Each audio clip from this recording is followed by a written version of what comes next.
Hello students, आपके सामने question है the complex number having least positive argument and satisfying mod z minus 5 iota less than 3 is. ये 4 options आपको दे रखे हैं। क्वेश्चन का मतलब क्या है वो समझने के लिए पहले आप ये जान जाओ कि ये हमारे पास एक सर्कल की इक्वेशन है। Mod z minus 5 iota is less than equal to 3। तो पहले इसको हम ड्रॉ करते हैं, ठीक है। तो आर्गन प्लेन पे इसको ड्रॉ करते हैं। तो ये mod z minus a equal to r, ये हमारे पास एक सर्कल की इक्वेशन होती है इन आर्गन प्लेन। ये होता है आपका सेंटर और ये होता है आपका रेडियस। तो क्वेश्चन में z minus 5 iota is less than equal to 3 का है, मतलब रेडियस 3 से कम होना चाहिए। तो इसमें अगर इसको मैं कहूँ कि ये है मेरे पास 5 आयोटा, ठीक है, ये सेंटर है, क्योंकि इसको आप इमेजनरी एक्सिस पे ढूंढेंगे तो फिर ये सर्कल कुछ ऐसा बनेगा। ये सर्कल इस रियल एक्सिस को टच नहीं करेगा, इस वाई एक्सिस को टच नहीं करेगा, क्योंकि यहाँ से यहाँ तक का डिस्टेंस 5 है और इसका रेडियस 3 है। तो यहाँ से यहाँ तक का डिस्टेंस आपका 3 हो चुका है, ठीक है। इसलिए ये डायग्राम हमारे पास ऐसा बन गया। अब क्वेश्चन में साथ में ये कहा है कि आपको लीस्ट एक ऐसा कॉम्प्लेक्स नंबर फाइंड करना है जिसका लीस्ट पॉजिटिव आर्गुमेंट है और इस कंडीशन को सेटिस्फाई कर रहा है, मतलब z की वैल्यू फाइंड करनी है और वो z इस सर्कल पे ही लाई कर रहा है। तो इस पॉइंट, इस सर्कल की बाउंड्री पर कई सारे z लाई कर रहे हैं।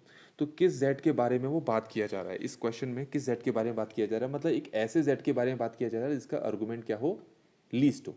आर्गुमेंट लीस्ट होने का मतलब है अगर कोई पॉइंट आपने चूज किया है और ओरिजिन से उस पॉइंट को आप ड्रॉ करते हो तो positive direction of x axis के साथ एंटी क्लॉकवाइज डायरेक्शन में जो एंगल होता है हम उसी को बोलते हैं आर्गुमेंट। तो अगर मैं ये पॉइंट लेता हूं तो देखो ये बन गया थीटा। अगर मैं ये पॉइंट लेता हूं तो देखो थीटा और कम हो गया। अगर ये पॉइंट लेता हूं तो थीटा देखो और कम हो गया। तो फाइनली आपको एक ऐसा पॉइंट मिलेगा इस सर्कल पे, उस पॉइंट को जब तुम ओरिजिन से ड्रॉ करोगे तो आपको एक टेंजेंट मिलेगा, ठीक है। इसको मैं यहाँ पर ठीक से बनाता हूँ बड़ा करके, ये मैंने यहाँ पर बना दिया, ये ठीक है। ये हमारे पास 5 आयोटा है। तो ऑब्वियसली जब यहाँ पॉइंट आप चेक करते रहोगे तो एक पॉइंट आपको ऐसा मिलेगा जब ओरिजिन से उस पॉइंट से एक लाइन आप पास करोगे तो वो आपको एक टेंजेंट दिखाई देगी, ठीक हो गया। तो इस पॉइंट का जो आर्गुमेंट है वो लीस्ट होगा और पॉजिटिव होगा, ठीक हो गया। तो तुम्हें इसी z की वैल्यू यहाँ पर फाइंड करनी है। तो आपको एक चीज़ ये पहले से पता होगा कि z जो है किसी भी कॉम्प्लेक्स नंबर को जब आप पोलर फॉर्म में रिप्रेजेंट करते हैं तो z equal to mod z cos theta plus iota sine theta होता है। ये मॉड z होता है ओरिजिन से उस पॉइंट तक का डिस्टेंस, मतलब ओरिजिन से इस पॉइंट तक के डिस्टेंस को हम मॉड बोलेंगे। और थीटा क्या हो गया, positive direction of x axis के साथ जो भी वो एंटी क्लॉकवाइज डायरेक्शन में एंगल बना रहा है उसको हम बोलेंगे थीटा या आर्गुमेंट, ठीक है। तो हमें ये दोनों चीज़ें फाइंड करनी है। फाइंड कैसे करेंगे हम, देखें, ये आसान है। ये मैंने एक लाइन ड्रॉ कर ली, इसको तो कहेंगे रेडियस। ये कितना है हमारे पास 3, ये डिस्टेंस कितना है हमारे पास 5। तो ये जो डिस्टेंस है इसको मैं O बोलता हूँ, इसको A।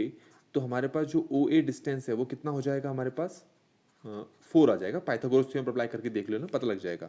ये 90 डिग्री है ना, तो ये 5 है, ये 3 है, तो ये क्या हो जाएगा हमारे पास 4। तो हमारे पास जो OA डिस्टेंस है वो हो जाएगा 4। इसको हम Z कहेंगे। तो O से Z तक के डिस्टेंस को हम मॉड Z कहते हैं और मॉड Z हमारा यहाँ OA है जो कि 4 के इक्वल है। तो यहाँ पर जो मॉड Z लिखा है मैं इसको इस जगह इसको 4 लिख लेता हूँ। अब क्या रह गया, सिर्फ थीटा हमें फाइंड करना है। ये थीटा है तो ये वाला हिस्सा क्या हो जाएगा आपके पास 90 माइनस थीटा। यहाँ से अलग से मैं अगर बनाकर दिखाऊं तो ये एंगल मेरे पास क्या हो गया 90 माइनस थीटा।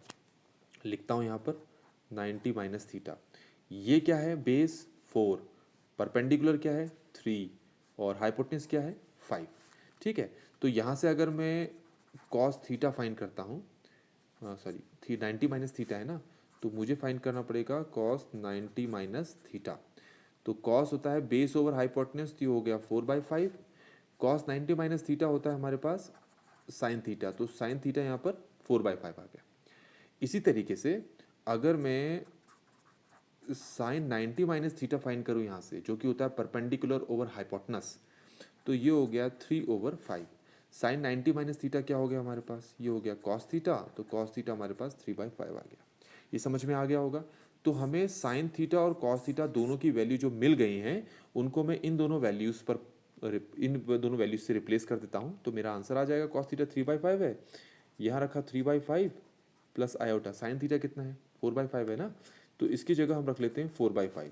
4 को अंदर मल्टीप्लाई करो, 4 3 हो गया 12, ये हो गया 12/5 और 4 4 16, ये हो गया 16/5। तो देखो ये हमारे पास z यहाँ पर आ गया है। ठीक हो गया। और इस तरीके से इस क्वेश्चन का ही हमारे पास सोल्यूशन भी कंप्लीट हो गया। आंसर देखते हैं किसके साथ मैच कर रहा है। ये देखो 12/5 प्लस 16/5 आयोटा दिख रहा है ना, तो यही आपका आंसर है, मतलब बी ऑप्शन यहाँ पर ट्रू है। तो बच्चों इस तरीके से हमने ये क्वेश्चन यहाँ पर कंप्लीट कर लिया। Thank you so much.